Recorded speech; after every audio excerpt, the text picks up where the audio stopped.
Dzire point channel में सभी विद्यार्थियों का हार्दिक स्वागत है।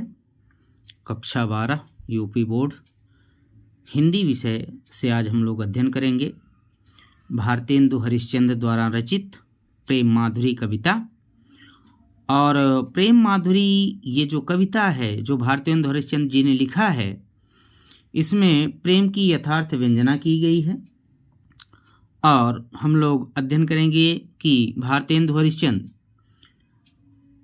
यानी भारतेंदु युग की अगर हम बात करते हैं यहाँ पे, तो भारतेंदु हरिश्चंद्र ने अपनी रचनाएं, अपनी कविताएं अधिकतर ब्रज भाषा में ही लिखा है। और यह जो कविता है यह भी ब्रज भाषा में ही है।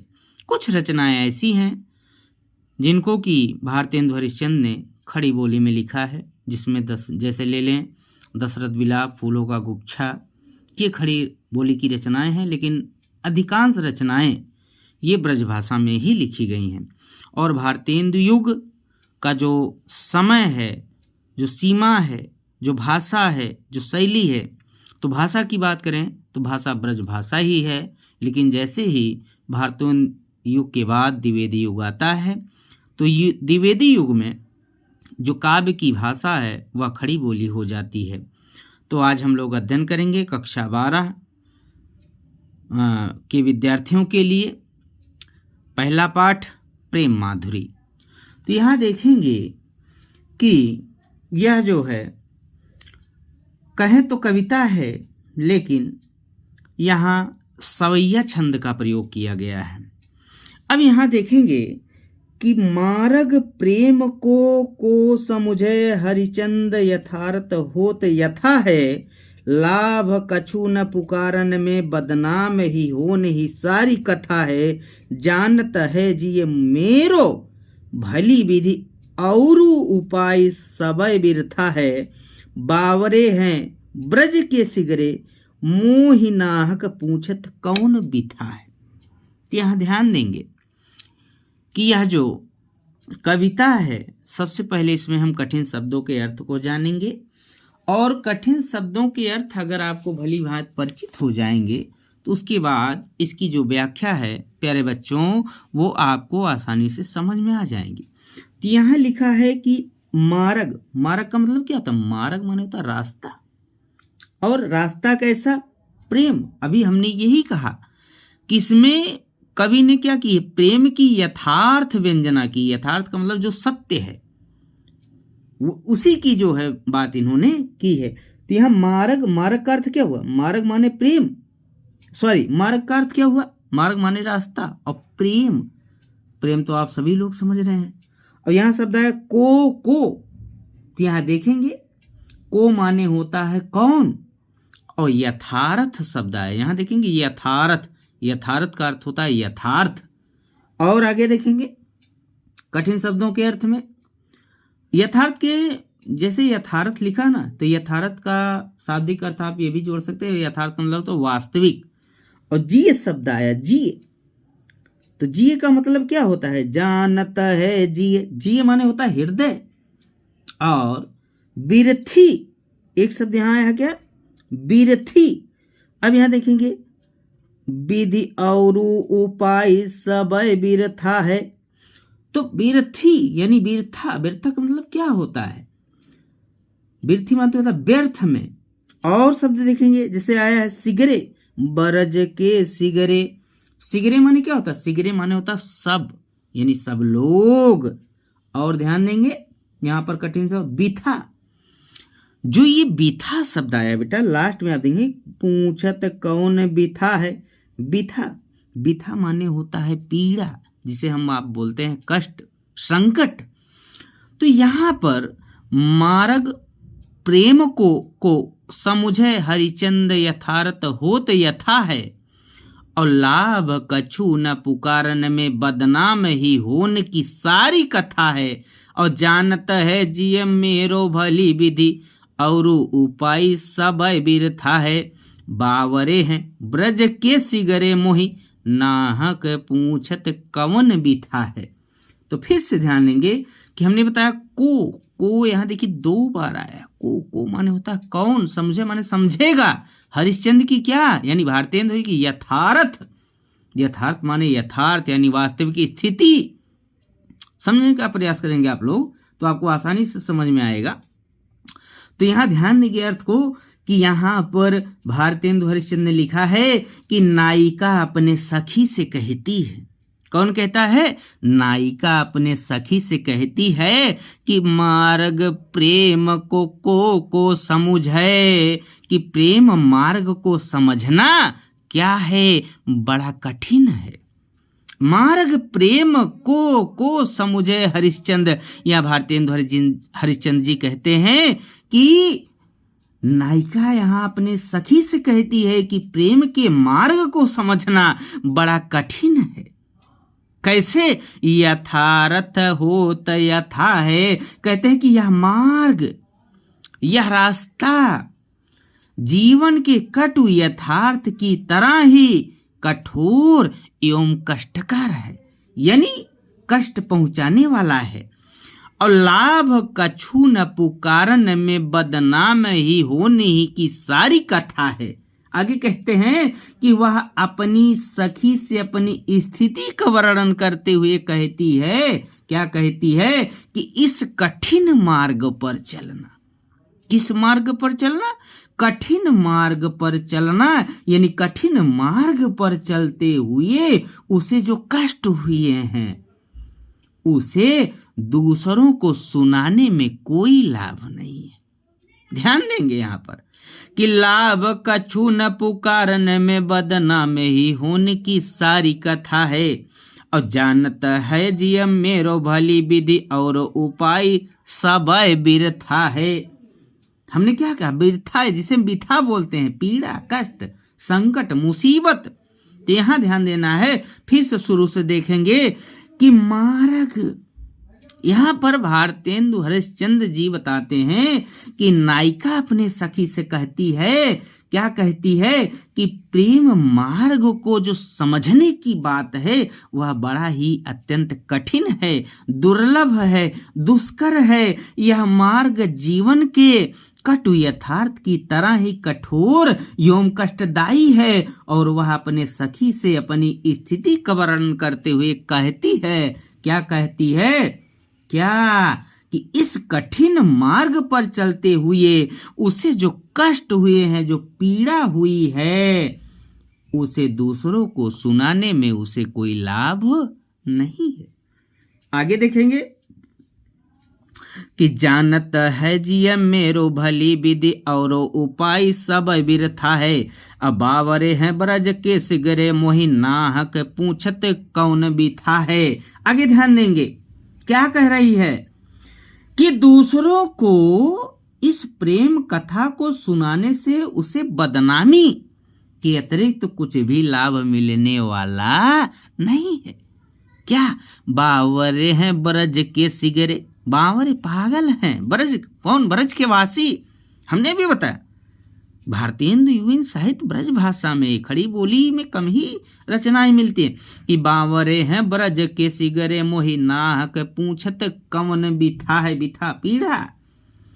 तो यहाँ ये ध्यान देना है बेटा कि वह कहती है, कौन सखी कहती है कि उसे अच्छी तरह से पता है कि प्रेम की व्यथा से मुक्ति पाने के सभी उपाय व्यर्थ हैं। इसलिए क्या करना है कि चुपचाप सहते जाना ही अच्छा है। यानी उसे ऐसा लगता है कि जैसे ब्रज के सारे लोग क्या हो गए हैं, बावरे हैं ब्रज के सिगरे, बावरे माने पागल, कि ब्रज के सारे लोग पागल हो गए हैं, जो उससे व्यर्थ ही बार बार उसकी प्रेम पीड़ा के बारे में पूछते हैं। मोहि नाहक पूछत कौन बिथा है। ध्यान देंगे कि प्रेम की पीड़ा के बारे में पूछते हैं कि उसे नाहक पूछत कौन बिथा है, कि उसे कष्ट क्या है। यानी समझने का प्रयास करेंगे कि उनके अनुसार, यानी किनके अनुसार, हरिश्चंद्र जी के अनुसार प्रेम पीड़ा किसी दूसरे के सामने प्रकट करने की चीज नहीं है, लेकिन ब्रजवासियों द्वारा बार बार उसके कष्ट का कारण पूछने पर जो नायिका है उसका दुख बढ़ता ही जाता है और इसे सहना क्या है, अत्यंत ही कठिन है। अब यहाँ ध्यान देंगे जिसे सूरदास जी ने लिखा ना कि सूरदास के पद, क्योंकि सूरदास वात्सल्य रस के सम्राट कहे जाते हैं बेटा। तो यही हाल जो भक्तिकालीन साहित्य में कृष्ण काव्य धारा के अंतर्गत सूरदास जी ने लिखा, वही हाल भारतेंदु जी की पीड़ा कष्ट यहाँ पर उजागर हो रहा है। अब यहाँ देखेंगे कि प्रेम की पीड़ा को दूसरे के सामने प्रकट ना करने की भाव की अभिव्यक्ति हुई है कि जो प्रेम की पीड़ा है स्वतः ही अंदर विद्यमान है, उस पीड़ा को किसी के सामने प्रकट करने से कोई लाभ होने वाला नहीं है। मैंने बताया कि भारतेंदुकालीन साहित्य ब्रज भाषा में लिखा गया है। तो यहाँ भाषा की अगर बात आएगी तो भाषा आप क्या बताओगे बेटा, ब्रज भाषा। और छंद में मैंने बताया चूंकि कविता है लेकिन ये छंद की बात है तो छंद में सवैया आएगा। और यहाँ देखेंगे अनुप्रास अलंकार। अनुप्रास अलंकार में मैं एक बात यहाँ बताना चाहूंगा कि वर्णों की आवृत्ति होने पर अनुप्रास अलंकार होता है और व्यंजन वर्णों की आवृत्ति होने पर ही अनुप्रास अलंकार होता है। तो ये बात आप सारे बच्चे ध्यान में रखेंगे और आप लोग आगे चलेंगे।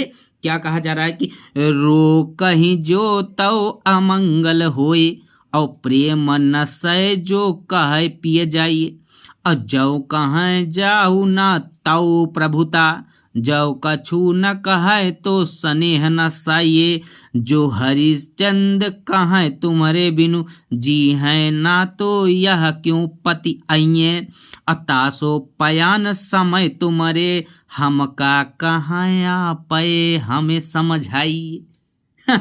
कितनी बढ़िया बात लिखी है कि तुम्हारे हम का कहें, हम तुमसे क्या कहें कि आप हमें समझाइए, कि आप ही हमें क्या करिए, समझाइए, बताइए, इस बारे में हमें जानकारी दीजिए। तो ध्यान देना है यहाँ पर बेटा, क्या कहा जा रहा है कि रो कहीं जो तव अमंगल होई। अगर हमने इसको रोक दिया तो क्या होगा, अमंगल होगा। अमंगल का मतलब क्या है बेटा, अमंगल का मतलब होता है विनाशकारी होगा। तो सबसे पहले यहां देखेंगे कठिन शब्दों की अर्थ।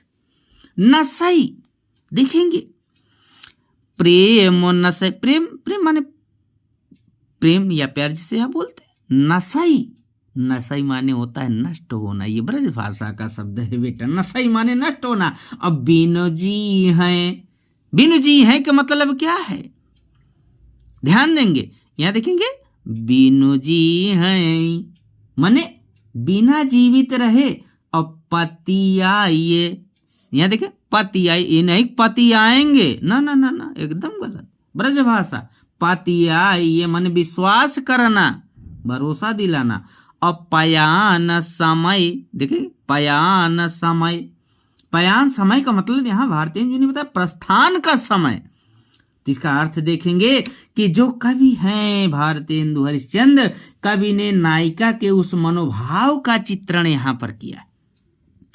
ध्यान देंगे, जो भारतेंदु हरिश्चंद्र हैं, जो कवि हैं, वो नायिका के उस मनोभाव का चित्रण करते हुए कहते हैं कि जो वह परदेश जाने वाले, कहाँ, रो कहीं जाऊ तव मंगल हो और प्रेम न सय जो कह पियो जाइए। ध्यान देंगे कि कवि ने नायिका के उस मनोभाव का चित्रण किया है कि जो वह परदेश जाने वाले अपने पति के सामने प्रकट कर रही है। यानी नायिका अपने प्रियतम से कहती है कि यदि जाते समय वह उन्हें रोकती है, रो कहीं जो तो या मंगल होई। क्या करे, नायिका अपने प्रियतम से कहती है कि यदि जाते समय वह उन्हें क्या करती है, रोकती है, तो क्या होगा, टोक लगेगा। क्या लगेगा, टोक लगेगा, टुटका लगेगा। यानी यात्रा के समय अमंगल सूचक है। यात्रा के समय अगर कोई भी व्यक्ति जा रहा बा तो अगर कोई रोकता है, अरे भैया कहाँ जा रहे हो, कैसे जा रहे हो, क्यों जा रहे हो, तो ये क्या होता है, अमंगल माना जाता है, अच्छा नहीं माना जाता है। और क्या, क्योंकि लोग यही कहते हैं, क्या कहते हैं, ध्यान देंगे, क्योंकि लोग यही कहते हैं, क्या, थोड़ा सा, हाँ ठीक है, गड़बड़ हो गया था, क्षमा चाहते हैं, कोई बात नहीं, टेक्निकल इशू आ जाते हैं बेटा। देखेंगे क्या कि लोग यही कहते हैं कि यात्रा के समय टोकना क्या होता, हमने यही बताया, अशुभ माना जाता है। यानी यदि वह उन्हें परदेश जाने के लिए कहती है तो उससे उसका प्रेम जो है वो क्या हो जाएगा, नष्ट हो जाएगा। फिर से यहां से देखेंगे, रो कहीं जो तव मंगल होए, और प्रेम न सै जो कहाँ पिए जाइए, और जो कहाँ जाऊं न तो प्रभुता, जो कछु न कहाँ तो स्नेहु न साइए। ध्यान देंगे कि यहाँ कह रहा है, कहा जा रहा है कि वह सखी कहती है कि यदि वह उन्हें प्रदेश जाने से मना करती है, रोकती है, तो यह उन पर प्रभुत्व स्थापित करने अर्थात उन्हें आदेश देने के समान होगा। आगे देखेंगे कि जो अनुचित है उचित नहीं है, और यदि वह कुछ नहीं कहती है तो उसका पति के प्रति जो स्नेह है, जो प्रेम है, वो क्या हो जाएगा, नष्ट हो जाएगा। देखिए लिखा ना कि रो कहीं जो तो या मंगल हो, या प्रेम न सै जो कहे पिए जाइए, जो कहे जाऊं न तो प्रभुता, तो कछु न कहे तो स्नेह न साई। ध्यान देंगे कि वह कहती है कि यदि ऐसी स्थिति में वह अपने प्रियतम से कहे कि उसके बिना वह जीवित नहीं रह सकती, ध्यान देंगे कि यदि वह उसके बिना जीवित नहीं रह सकती तो क्या वे विश्वास करेंगे, तो क्या वह विश्वास करेंगे। नायिका इस बात से परेशान है कि परदेश जाते हुए अपने पति से वह क्या कहे, कि जब पति परदेश जा रहा है तो हम उनसे क्या कहें। अंततः वह अपने प्रियतम, यहाँ प्रियतम का मतलब क्या है, पति से ही निवेदन करती है, प्रार्थना करती है, अनुरोध करती है कि उसके प्रदेश जाने के समय वह उससे क्या कहे, यह बात उसे स्वयं समझा दे। यानी नायिका चालाकी पूर्वक अपने मन की बात पति को बताते हुए उससे, यानी उसके प्रेम को यहां पर जीतने की बात कर रही है। ध्यान देंगे कि जो हरिचंद कहाँ तुम्हारे बिनु जी है न, तो यह क्यों पति आइए, तासो पयन समय तुम्हारे हमका, कहाँ आप हमें समझाइए। तो नायिका चतुराई पूर्वक, चतुरता पूर्वक अपने मन की बात पति को बताते हुए उसके प्रेम को जीतने की क्या कर रही है, कोशिश कर रही है। तो यहां आप देखेंगे कि नायिका की अंतर मन में उठ रहे भावों की सुंदर अभिव्यक्ति हुई है, और नायिका की जो चतुराई है, जिसे हम क्या कहते हैं, चतुरता, वह दिखाया गया है। फिर से ध्यान देंगे कि रोक ही, यानी अपने पति को रोकने से लिए, अगर रोक दे तो अमंगल होगा। प्रेम नशे जो कह पिए जाइए, प्रेम का नाश होगा। और जो कहा जाऊं तो न प्रभुता को कुछ कौन न सने, प्रेम को कौन समझाएगा। यहाँ हरिश्चंद्र कहे तुम्हारे बिनु जिए, हम तुम्हारे बिना कैसे जिएंगे, या तो क्यों आप पति आइए। यानी पति आइए का मतलब क्या है कि विश्वास करिए, अतासो पयान समय तुम्हारे हमका कहें आप हमें समझाइए। यानी कह रहे हैं कि प्रस्थान के समय अब आप ही हमें समझाइए, हम क्या करें। यानी नायिका के प्रेम की चतुराई की बात इस दूसरे वाले पंक्तियों में की गई। तो अब हम लोग यहाँ तीसरे पर देखेंगे क्या कहा जा रहा, आजू लो जो न मिले तो कहाँ, हम तो तुम्हारे सब भांति कहाँ मैं, और मेरो उराहनो है कुछ नाही, सब फल आपने भाग को पावे। और जो हरिचंद भाई सो भाई, अब प्राण चले चाहाए तासों सुनावे। और प्यारे जू हैं जग की यह रीति, विदा की समय सब कंठ लगावे। विदा माने विदाई के समय ध्यान देंगे, चूंकि भारतेंदुकालीन साहित्य ब्रजभाषा साहित्य में ही लिखा गया है और यहाँ ब्रजभाषा के शब्दों का सुंदर प्रयोग किया गया है। तो यहाँ देखेंगे आजुलौ, ध्यान देंगे आजुलौ, आजुलौ माने आज, लौ माने तक, आज तक। उराहनो, ध्यान देंगे क्या लिखा है, उराहनो माने उलाहना करना। उलाहना जानते हैं आप किसे कहते हैं, मजाक उड़ाना, किसी की हंसी उड़ाना। तासों, तासों देखेंगे कहाँ है तासों, कि कछु नहीं सब फल अपने भग को पावे। और तासों चाहे तासों सुनावे। तासों माने क्या होता है बेटा, तासों माने इसलिए। और यहाँ देखेंगे जू, जू माने है या यह कहेंगे। अरीति, यह रीति, रीति माने परंपरा। असमय, समय माने होता है समय। और का कंठ लगावे, कंठ लगावे, कंठ माने क्या होता है गला, लगावे यानी गले लगाते। तो यहाँ ध्यान देंगे कि विरह में व्याकुल एक नायिका अपने प्रेमी के प्रति अपनी भावनाएं व्यक्त करती हुई कहती है कि आज तक तुम हमसे नहीं मिले तो कोई बात नहीं। क्या कहती है कि आप प्रेमी के प्रति क्या अपनी भावनाएं व्यक्त करती है, अपने विचार को व्यक्त करती है। क्या कहती है कि आज तक तुम हमसे नहीं मिले तो कोई बात नहीं है, हम तो सभी प्रकार से केवल तुम्हारे ही कहलाते हैं। मेरा आपको कोई उलाहना नहीं है, कोई व्यंग नहीं है, क्योंकि सभी अपने भाग्य का फल पाते हैं।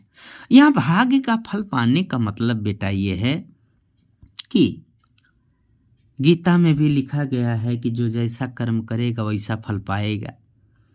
लेकिन हम यहाँ आपको एक बात बता दें कि जिस प्रकार वृक्ष में फल लगने से वृक्ष की टहनियाँ झुक जाती हैं, उसी प्रकार अगर व्यक्ति के पास थोड़ा सा ज्ञान हो जाए, थोड़ा सा धन हो जाए, तो उसे विनम्र हो जाना चाहिए। और यही बात कौन कह रहा है, नायिका कह रही है। क्या कह रही कि मेरा आपको कोई उलाहना, कोई व्यंग, कोई मजाक, कोई हंसी नहीं है, क्योंकि सभी अपने भाग्य का फल पाते हैं। जैसे जिसके भाग्य में लिखा होता है वैसा ही उसे भोगना पड़ता है। अगर मेरे भाग्य में आपसे ना मिलना लिखा था तो इसमें कोई क्या कर सकता है। यानी इसमें कवि यानी कौन, भारतेंदु हरिश्चंद्र कहते हैं कि जो कुछ होना था वह तो हो चुका है, इसलिए बीती बातों को याद करके दुखी होने से कोई फायदा नहीं है। और कहा भी गया है कि गुजरा हुआ जमाना आता नहीं दोबारा, और जो बीत गए कल वो जमाने नहीं आते। यही बात यहाँ नायिका कह रही है। और नायिका से कहलवा कौन रहा है, भारतेंदु हरिश्चंद्र कहलवा रहे। इसीलिए कहते हैं कि बीती बातों को याद करके दुखी होने से कोई फायदा नहीं है। अब मेरे प्राण इस तन से निकलने वाले हैं, अर्थात मेरा अंतिम समय निकट आ गया है। अतः ध्यान देंगे अब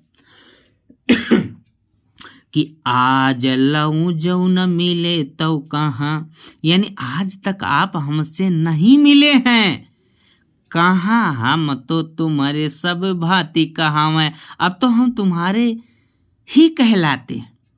नहीं मिले कोई बात नहीं, लेकिन कष्ट तो है, हम तुम्हारे ही हैं। और मेरो उराहनो है कछु नहीं उराहनो उलाहना है, कछु नहीं सब फल अपने भाग को पावे, कि सभी अपने भाग्य का फल जरूर पाते। और जो हरिचंद भाई सो भाई, हरिचंद जी कहते हैं यानी भारतेंदु जी कहते हैं जो हुआ सो हो गया। अब प्राण चले चाहे तासो सूना में। ऐसा लग रहा है कि यह जो प्राण है इस तन से, इस शरीर से निकलने वाला है। और प्यारे जो हैं जग की यह रीति विदा की समय सब कंठ लगावें। यहाँ कहने का मतलब है कि मैं आपको सुनाते हुए कह रही हूँ कि संसार की यह रीति, यह नियम होती है कि अंतिम विदाई के समय सभी अपने को क्या करते हैं, गले लगाते हैं। आप जीवन भर हमसे नहीं मिले तो ना सही, परंतु जब मैं सदैव के लिए आपसे दूर जा रही हूँ तो आप आकर मुझे अपने गले से लगा लीजिए। थोड़ा सा गला खराब है, इसलिए लिए क्षमा चाहता हूं। तो यहां ध्यान देंगे कि प्रेम की अभिव्यंजना हुई। अगर भाषा की बात करें तो भाषा ब्रज है, हमने इसके पहले चर्चा किया। अनुप्रास अलंकार है और नायिका के प्रति हम ध्यान देंगे कि नायक के प्रति नायिका के समर्पित प्रेम भाव की अभिव्यक्ति हुई है। शब्द शक्तियों की अगर बात करें तो सब शक्तियों में लक्षणा है। गुण की बात करें तो माधुर्य है। माधुर्य का मतलब क्या होता है बेटा, प्रेम होता है। तो मैं अपेक्षा करता हूं यहाँ तक की क्लास आप सबको अच्छे से समझ में आई होंगी। इसके बाद हम लोग इसमें से एक और कविता बची हुई है 4 लाइन की, उसको कल देखेंगे। तब तक के लिए आप लोग ऐसे ही पढ़ते रहिए, ध्यान पूर्वक पढ़ते रहेंगे। जहाँ कहीं भी कोई दिक्कत आएगी आप कमेंट बॉक्स में हमको मैसेज करेंगे, आपके सारे प्रश्नों का उत्तर हम देंगे। तो आशा करता हूँ कि यह वीडियो आपको अच्छी लगी है। चूँकि डिजायर पॉइंट चैनल सभी विद्यार्थियों के लिए, चाहे वह यूपी बोर्ड हो चाहे सीबीएसई बोर्ड हो, हर विषय के लिए उपलब्ध है और आप आसानी से इस पर सभी विषयों का अध्ययन कर सकते हैं। बाकी की जानकारी आपको जैसे भी रहेगा वो अवगत करा दिया जाएगा। धन्यवाद।